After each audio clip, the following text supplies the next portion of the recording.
What up, guys? Midwest Broadway Chronicles, getting right into a TV section. Sentenced to be a Hero, episode 11. One of my favorite animes in the last few years. It is coming out and it's coming with the heavy hitters. I would just say episode 11 was nothing that I anticipated in the right of how certain battles would end, how certain character arcs would be essentially vanquished. I wasn't looking forward to that. I thought it would be a precursor to episode 12, like part 1 and part 2 type shit. No, it was more like annihilate people, show them their worth, and put them in their place. Wow. I'm just gonna say Xylo, Teorita, I love you forever. Rhino with a flex. Kivia with her fear. Frenzy with her sleuthness and trying to figure out about Spriggan. Bujum with his kindness and speaking about his king and how he only respects his king. So clearly he does not work just for Spriggan. He has a king that he is following, which I'm starting to think more and more. He kept saying my king and I have to kill you for my king, for my king. And I thought to myself, it's got to be Marlon. It's got to be Marlon. It's got to be Kivia's uncle, who she wants to believe is a good man, who she knows is not now, talking about Matayev and all glory to Matayev. Hopefully he watches us and all these things, asking him about Lost City and him immediately knowing the answer because he's the one that sent them there. This episode had it all. It came with the banger. It came with the big bang. It came with everything I wanted to have. I expected to see Shiji Bao. I expected to see Iron Well. Expected to see Bujum in a capacity of being a badass. What I didn't expect was for all of them to die in this episode. I did not see that on my bingo card. I thought that maybe severely injured, you know, and then you go regroup and come back for the end of the season or for next season because you remember how they beat you. No, Shiji Bao got obliterated by Neely, Jace's dragon, and then Iron Well was firing on Neely and Jace's dragon, and Rhino was basically just waiting for him to be distracted and honing on his location, and he obliterated that man. Like, that man got obliterated, was still talking in the moment. You're like, okay, this is usually where like the villains like survive, where they're able to like escape one moment, and in the same moment he's just like, how artillery shells hit me, boom, boom, boom, you're dead. You're dead. If you're not, how the fuck? Whoa. But 100% Xylo and Teorita take the stage again. They want to show what they're worth. Xylo, with his disgust about having to sacrifice his life for people and protect and trying to die for somebody, how stupid it is, but whatever, I'll do it anyway type shit. He's always trying to find a way how to evade the worst possible scenario. And what did he tell Rhino when they were talking about casualties and maybe having to sacrifice older people because they've already lived for the children? And Xylo saying, we don't do that. We try to find every single obstacle, every single exit course before we decide to murder or put people, civilians, as sacrifices. And he said, even then, I still wouldn't want to. So you understand what kind of man Xylo is, and you got in this episode again, he will never die without understanding that he did it for the reason he chose, which is to fight for the last man, to fight for the last breath, to give the underdog a chance to actually live after all of this. Xylo makes you feel like you always want to go for the underdog in anime because you understand the labels they get given, the way they're perceived isn't always accurate, and there's a reason. There is a reason that he has made it through so much, losing his memories and everything, to be what he is, to be looked at as a thunder god or whatever the fuck they call him. I can't remember what it is.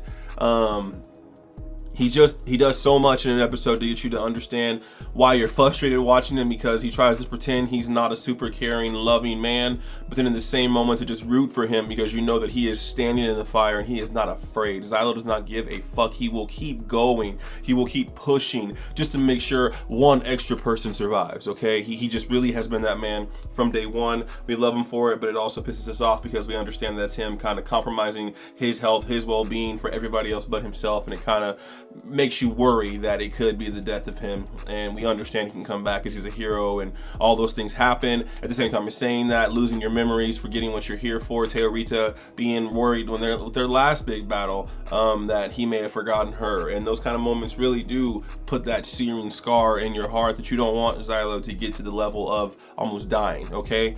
And again, with Bujum, I didn't expect to see him in essentially a Gundam suit is what it looked like. It looked like he created a crazy ass suit out of literally fuck all. He just kept taking Demon Blight's blood and he just kept, oh sorry, Fairy, not Demon Blights, kept taking Fairy's blood and just using it as a suit or whatever he was doing with that, but looked super effective. It was working for him. I mean, he looked OP as hell and was throwing some crazy ass shots at Xylo and Teorita. He was not backing down for any means.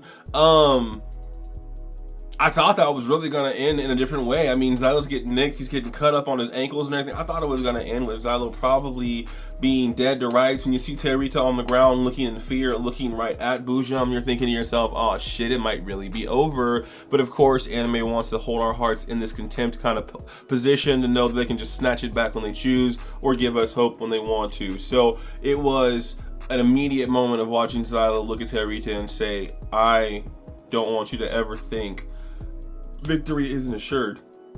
Everything we do, everything we will become is because we will never give up, and we know that there is always a way to win. And that's Xylo pushing through Bujum's locks, having him on the ground with his arms behind his back on his knees, breaking through, looking at Teorita, not being afraid, running through so many sights, so many crazy ass, what is it, tornadoes, what is it, fucking blade storms. He was throwing everything at Xylo and Teorita, and yet somehow you just felt like it really was going to go the way you hoped. It really was going to be Xylo not backing down, not being afraid, wondering how long his body can last. And it was the moment that Teorita talked to him about him losing his memories again and not wanting him to, so just focus on protecting her.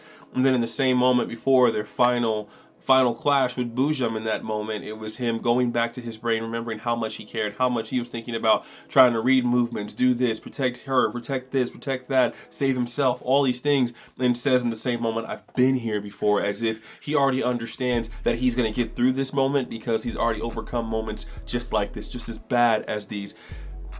I'm getting more and more confused about what Teorita truly is. I'm more questioning why you can have so much, so vivid, so many consistent memories of fighting next to Tsunerva as Teorita is in your arms. The determination, the willpower, the trust to just jump forward and know that she's got you protected. Those kind of things don't happen without a second nature feeling of comfort. And I'm questioning more and more why Bujum is so hell-bent on looking at Teorita and saying, if there's any chance to kill you, if there is any possibility to kill you, I have to take it. It's worth it. It's worth sacrificing everything, taking all the fairy blood I can take to try to attack you. It's worth every single thing. And you're questioning why? Who's your king? Why are you so hell-bent on destroying her? And then it happens. And then you see her pull out that void, that beautiful world-ending sword, as Bujum said, and you understand the fear is what I think she incites out of everyone. They can control every goddess, but Teorita has something they cannot grab from her because it came from a different world. So they must kill her. When Bujum said, there it is, the world-ending sword. Whoa, whoa, whoa, whoa. You're talking like it's fucking Excalibur, okay? Like it is the greatest sword of all time, okay? It is unstoppable. And like she said, the holy sword can destroy anything. Again, she said it again. So the significance is starting to pile into my head. What is going on? We are going to learn next episode why she is so important for them to kill, why they have put so many efforts and I guess blood on the line to make sure she dies or has a chance of dying. Oh my god, what is Kivia asking Frenzy? What is Kivia asking Frenzy to look into, to understand, to discover? Asking her and Frenzy saying it's good to have somebody like a royal knight, a holy knight in my services, in my favor.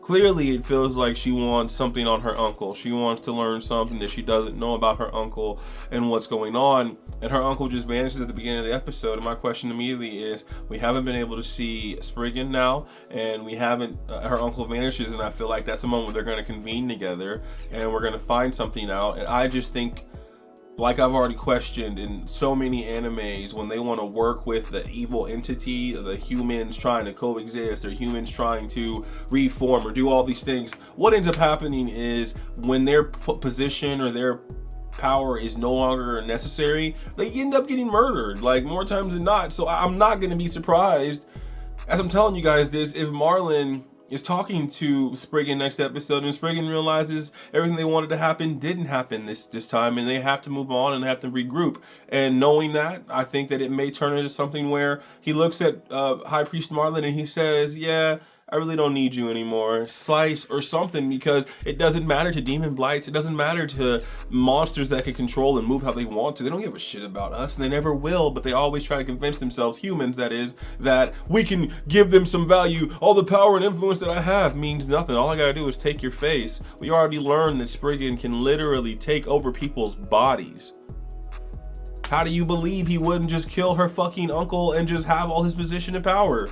Duh. I believe he really did. Duh. I don't know. We're gonna see. We're gonna see. This episode was great. I loved it. I wanted more insight on what Teorita is. I wanted more insight on why they were so hellbent on throwing everything at her. But I'm hoping that comes next episode, because this was a great action episode. Had a lot of flair, a lot of crazy explosions, crazy fights, crazy moments. I'm only disappointed in Shiji Bao because it felt like her position was kind of useless. It felt like she wanted to get her money. She was threatened to stay. She fought for all of 4 minutes in the anime and then literally got lit on fire and obliterated. I don't know. I don't know what her point was, even though I thought she'd be so badass after finding her out 4 episodes ago. But you know what? Things change in anime, and we'll just be here until we're here. So I'm excited for next week. It's going to be the last episode of the season, I believe, and it'll definitely give us, I hope, some kind of closure to tease us for next season, because I guarantee it's already been picked up for a season 2, and we'll be here for it. So really, really fun episode. Didn't answer the questions that I wanted, but I'm still going to be back because I fucking love this show. It's still really fun and a great watch. So, all right, guys, this has been Midwest Brown Boy Chronicles. I am your Midwest Brown Boy, Jalen Brownford. Thank you so much for watching any of my videos. You guys like and subscribe. You guys have a good week. I'll talk to you guys next week, and peace and love always.